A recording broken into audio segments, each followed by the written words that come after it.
आपका होस्ट अताउल्लाह ज़की अब एक और नई वीडियो के साथ आपके सामने हाजिर हूँ। और जो मेरे चैनल पर नए हैं वो उनसे गुजारिश है कि मेरे चैनल को सब्सक्राइब कर दो और बेल आइकन को प्रेस कर दें ताकि हर वो नई वीडियो और नई जो खबर है उससे आगाह होते रहें। और इस हवाले से मैं एक अहम पेशरफ दूंगा कराची और हैदराबाद के हवाले से।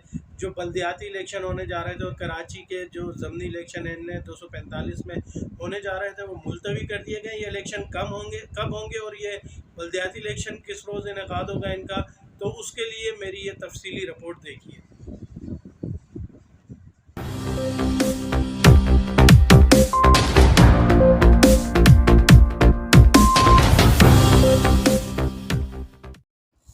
इलेक्शन कमीशन ने सिंध में बल्दियाती इलेक्शन के साथ कराची ने 245 का ज़मनी इलेक्शन भी मुलतवी कर दिया।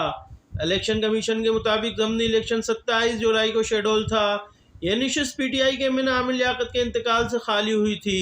ज़मनी इलेक्शन अब 21 अगस्त को होगा, जबकि 24 जुलाई को दूसरे मरहले के बल्दियाती इंतखाबात भी मुलतवी कर दिए गए। दूसरा मरहला अब 28 अगस्त को होगा। कराची में बारिशों की पेश गोई, मुत्तहिदा कौमी मूवमेंट चीफ सेक्रेटरी GDA और सूबाई इलेक्शन कमिश्नर की दरख्वास्त पर इलेक्शन मुलतवी किए गए हैं।